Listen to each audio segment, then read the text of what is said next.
seguimos con la tercera parte del seminario 13. Vamos a empezar con la hiperbaria. La presión barométrica a nivel del mar es de 760 milímetros de mercurio. Si empezamos a sumergirnos en el agua, la presión va a aumentar una atmósfera más, o sea, otros 760 milímetros de mercurio, por cada 10 metros que descendamos. A nivel del mar, esto ocupa 1 litro. 10 metros más abajo, medio litro. Y así sucesivamente, descendiendo, la cantidad de aire o de gas que hay en este lugar es la misma que había acá. La diferencia es la presión a la que está sometido, que reduce inmensamente su volumen. Con una mezcla gaseosa, con varios gases, va a ocurrir lo mismo. Se van a comprimir. La fracción de cada uno será la misma, pero sobre una presión barométrica cada vez más grande. La ley de Boyle nos dice que a temperatura constante, la presión de una masa dada de gas es inversamente proporcional a su volumen, o viceversa. El volumen de una masa dada de gas es inversamente proporcional a la presión a la que está. Cuando nos sumergimos o sumergimos un cuerpo gaseoso bajo el agua, la presión ambiental a su alrededor empieza a aumentar exponencialmente. Por lo tanto, las masas de gas empiezan a comprimirse y ocupar cada vez menos volumen. La ley de Henry dice que el volumen de gas disuelto en un líquido es proporcional a su presión parcial.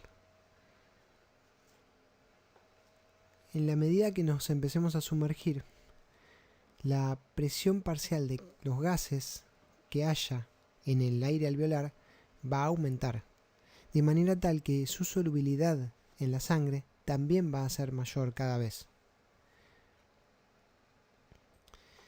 Hay muchas maneras de bucear. Una de las más interesantes para la fisiología es el buceo libre o apnea, que consiste en sumergirse sin más que contener la ventilación. Tiene muchas subespecialidades, algunas son recreativas, otras competitivas, y el récord a lo que la humanidad ha llegado es realmente increíble, pensándolo fisiológicamente. Este señor de arriba a la derecha llegó a estar a 300 metros de profundidad con aletas. 300 metros es una presión ambiental de 31 atmósferas. A un cachalote no lo vamos a impresionar, porque el cachalote fácilmente desciende 1 kilómetro, y tampoco es el récord de mamífero marino. Pero si pensamos que solamente al bajar 10 metros con el doble de presión, la presión de dióxido de carbono, que en la superficie, en el alvéolo, es de 40 milímetros de mercurio y está en equilibrio con la sangre arterial, al descender a 10 metros más, se duplica porque se comprime el tórax, y ni hablar a 300 metros como bajó este hombre. Esa compresión de las vías respiratorias y de la caja torácica generan un aumento proporcional de la presión, por ejemplo, de dióxido de carbono, y entonces la difusión invierte su sentido. El dióxido de carbono empieza a pasar desde el aire alveolar a la sangre. ¿Hasta cuándo? Y hasta que la producción metabólica aumente al dióxido de carbono tanto como para invertir el flujo y volver a un equilibrio que progresivamente va a aumentar cada vez más.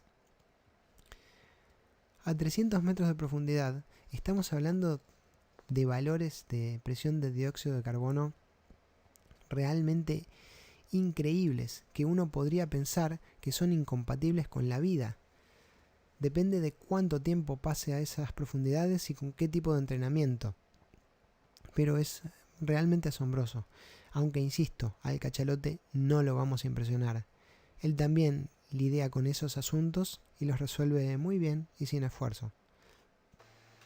A medida que aumenta la concentración de dióxido de carbono en la sangre, tanto porque estamos descendiendo cada vez más y se comprime el dióxido de carbono en el aire alveolar o porque estamos tiempo sin ventilar y dejamos de eliminarlo, se genera un muy poderoso estímulo para hiperventilar.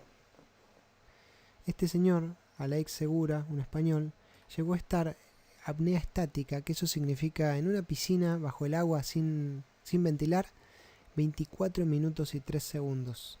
Es el récord mundial también. Hay técnicas para hacer esto. Una de ellas consiste en hiperventilar mucho, extremadamente, antes de descender. Pero esto es peligroso, porque la presión de oxígeno también va cayendo. Y el síntoma de la caída en la presión de oxígeno puede ser el desmayo, puede ser directamente la pérdida de conciencia y consecuentemente la muerte. Ha habido muchos accidentes, incluso en piscinas de poca profundidad, por esta técnica de hiperventilar. Y la apnea es un deporte peligroso que debe hacerse bajo supervisión y con mucho cuidado en las técnicas. También se han diseñado muchas técnicas de buceo que se basaban en tener un suministro de oxígeno para poder permanecer más tiempo y realizar tareas o trabajos bajo el agua. La escafandra es uno de los primeros. En la escafandra se administraba un volumen de aire desde la superficie a una presión ligeramente más alta que la que había bajo el agua. También con las campanas de buceo una persona podía descender y seguir ventilando el aire que quedaba ahí adentro. Esta imagen nos ayuda una vez más a ventilar lo que es el efecto de la compresión sobre los gases. A nivel del mar, eso está lleno de oxígeno, baja 10 metros y el volumen se ha reducido a la mitad. Y así sucesivamente, a medida que va bajando 10 metros más, otra y otra atmósfera, a 70 metros apenas tienen lugar estas dos personas para hablar. Y esa compresión no solo le está pasando al aire le pasa también a lo que hay dentro de las vísceras, a la caja torácica, a todo lo que se pueda comprimir del cuerpo. La técnica del cachalote para descender tanto es comprimir mucho más de lo que nosotros podemos comprimir. Probablemente la manera más popular del buceo sea el scuba diving o buceo autónomo. Esta técnica consiste en transportar en la espalda como mochila tubos de aire comprimido y fue perfeccionada por el propio Jacques Cousteau en 1943. Los buzos respiran aire a la misma presión que el agua que los rodea. Esto genera una expansión y gradientes de presión normal. Los volúmenes y capacidades pulmonares son los habituales en la superficie.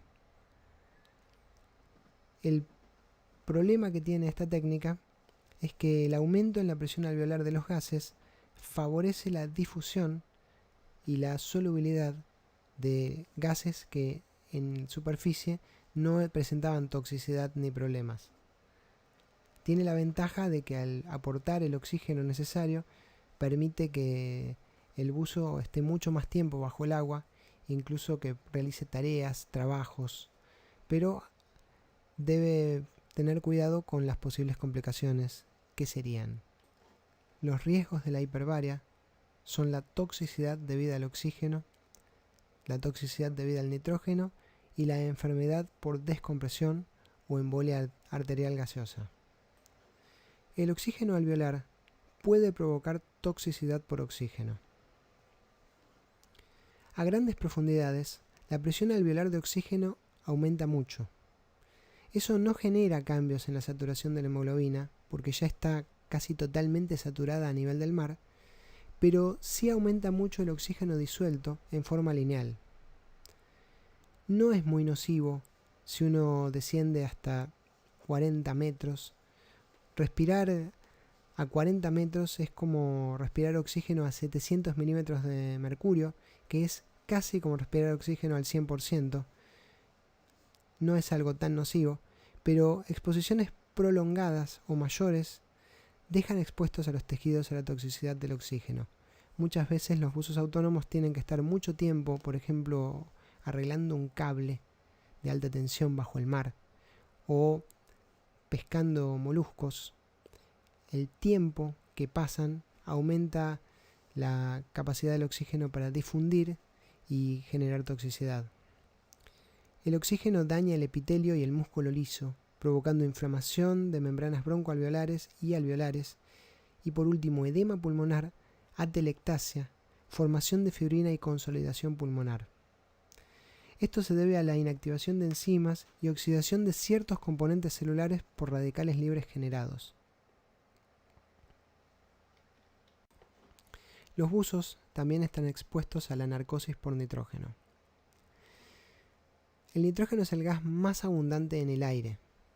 A nivel del mar está en equilibrio con nuestro cuerpo, es muy poco soluble en sangre y tiene cierta afinidad por tejidos grasos, que incluyen los adipocitos del tejido celular subcutáneo y también la glía.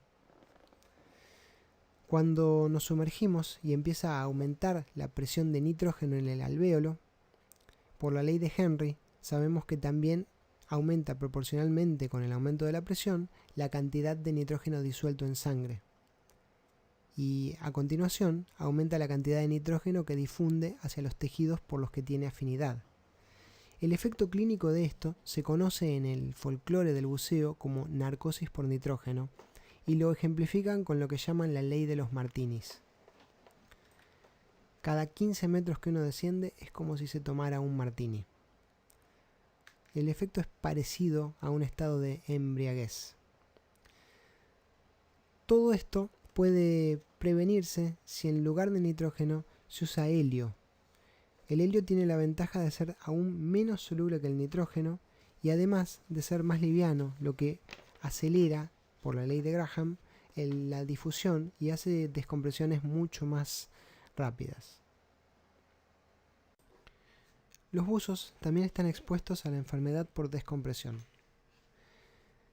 Un buzo que ha estado bastante tiempo buceando a grandes profundidades, respirando aire a presiones de, por ejemplo, 5 veces más o 6 veces más que la que hay en la atmósfera, está sometido a una gran presión de nitrógeno.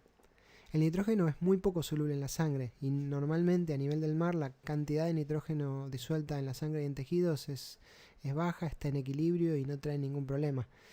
Pero cuando la presión es tan alta, la toxicidad por nitrógeno empieza a ser más notoria y también la cantidad de nitrógeno que pasa a la sangre y de ella a los tejidos también es más notoria.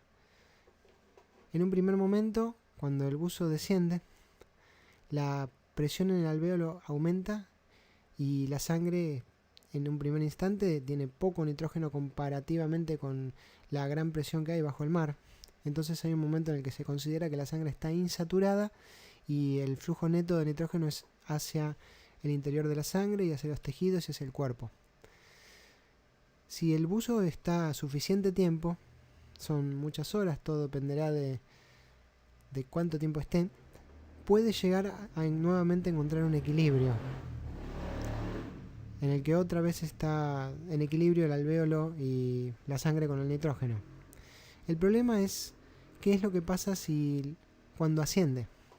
Al ascender, la presión dentro del alvéolo va a bajar. Va a ir bajando según lo rápido que ascienda, puede llegar a bajar muy rápido. Y entonces lo natural sería que el nitrógeno pase desde la sangre hacia el alvéolo nuevamente. En realidad tiene que pasar de los tejidos a la sangre y de la sangre al alvéolo. Recordemos que el nitrógeno tenía afinidad por las grasas, glía y tejido adiposo. Entonces se deposita mucho en el sistema nervioso central y también en el tejido celular subcutáneo. La pregunta es qué es lo que pasa si el buzo no le da tiempo al nitrógeno para que vuelva con su poca solubilidad a meterse de la grasa a la sangre y de la sangre al alvéolo. El nitrógeno no puede salir por la piel, ni por los músculos, ni por cualquier lado. Tiene que salir por el mismo camino que entró. Y entró lentamente. El buzo estuvo muchas horas ahí abajo dejándolo entrar. También tiene que salir lentamente. Para eso hay tablas de descompresión que los buzos profesionales deben respetar y deben conocer. Si no lo hacen, le puede pasar lo que le pasa a la gaseosa cuando la destapamos. En la gaseosa no hay, cuando está cerrada y a presión, uno no ve burbujas ve gas y ve líquido. Hay mucho gas que está disuelto dentro del líquido, y está disuelto porque hay mucha presión. La ley de Henry nos dice que cuanta más presión hay, más gas se disuelve en el líquido. Lo mismo pasa con el buzo a grandes profundidades. Más gas está disuelto en el líquido, más nitrógeno está disuelto en el líquido. Pero si sube de golpe, si sube más rápido que el tiempo que necesita el nitrógeno para difundir de los tejidos a la sangre y de la sangre al alvéolo, entonces puede pasar que al nitrógeno le pase lo que le pasa al dióxido de carbono de la gaseosa cuando la destapamos. Se hace burbuja. Ya no es soluble a la nueva presión. Al destapar la gaseosa baja la presión, y a esa nueva presión mucho más baja, la presión atmosférica, ese líquido ya no soporta tanto gas disuelto. Y lo mismo le puede pasar al nitrógeno si el buzón sube muy rápido. Esa sangre ya no soporta tanto gas disuelto, y también esos tejidos ya no pueden tener tanto gas disuelto. Entonces, a consecuencia de esto, abandona la solución y se convierte en burbuja donde sea que esté. Acá vemos esta foto. Eso puede desencadenar diferentes situaciones más o menos graves. Quizá la complicación más grave que puede tener la enfermedad por descompresión es la formación de la embolia arterial gaseosa. Consiste en que el gas pierda esa solubilidad y se convierta en un émbolo, un cuerpo capaz de obstruir la circulación de sangre que viaja por dentro de la circulación, por dentro de las propias arterias. El cuadro a consecuencia puede ser un cuadros isquémicos en diversas partes del cuerpo. Aquí tenemos dos imágenes que muestran cuadros isquémicos cerebrales, accidentes cerebrovasculares, y la clínica será en función de ello, del lugar afectado. De esta manera terminamos esta tercera parte. Seguiremos en la cuarta parte del seminario, donde veremos qué ocurre con una atmósfera hipobaríca.